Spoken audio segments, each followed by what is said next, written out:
Now that we have a good portion of our website already created, we've customized our homepage and our heading and our title here. We've created the structure, our ninth grade structure.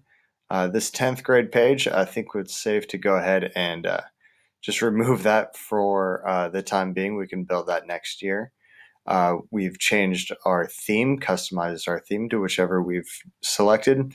It's time to now start adding content. So the first thing we're going to do here is on the home page. So we've renamed the home page, your first name and last initial, but so far it's just a blank page. So if we take a look at this, this is pretty much all that comes up. And actually, go ahead and publish.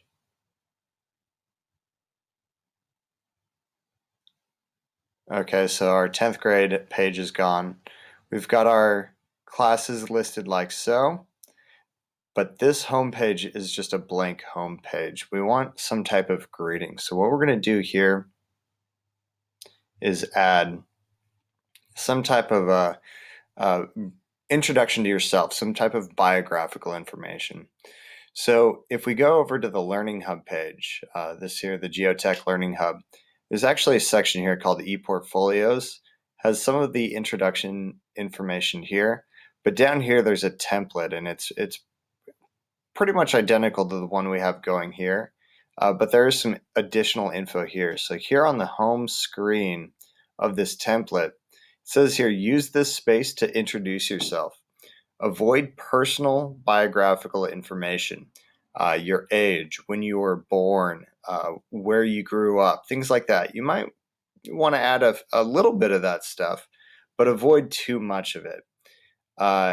Instead, what you want to use this page for is to note your professional biography, academic interests, maybe some academic goals, maybe colleges that you have in mind. I know that it's only the ninth grade, but maybe you have some colleges in mind.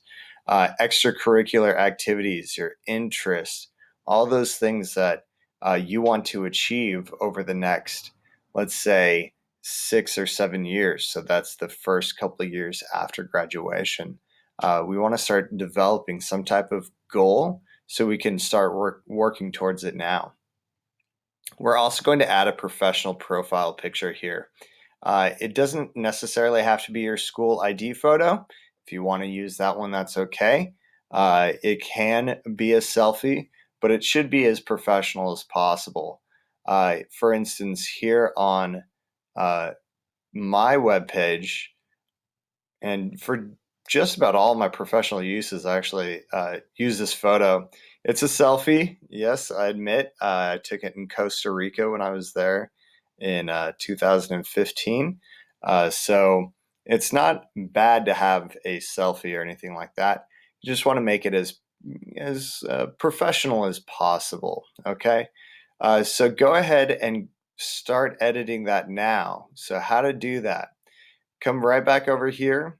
You just double click in this space and add a text box, and you can type away.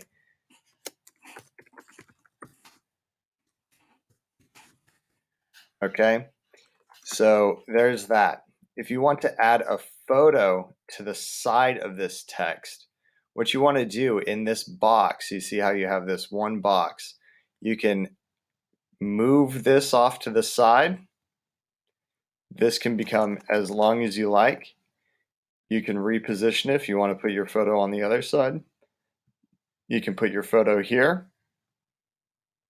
Just make sure that you select a place. Now off to the side then, what you want to do is double click and select images. And that one you're going to have to find. You might have to email it to yourself through your phone. You might have to find it online from somewhere else and save it to your drive. You might need to think about this one for a while, go home, search through your computer. You might want to take one later today and upload it. So go ahead and think about that photo that you want to find and go ahead and add it here. Okay, And that should be a good introduction to your ePortfolio and your home screen. We can add to it as time goes on, but for right now, that's a pretty good start.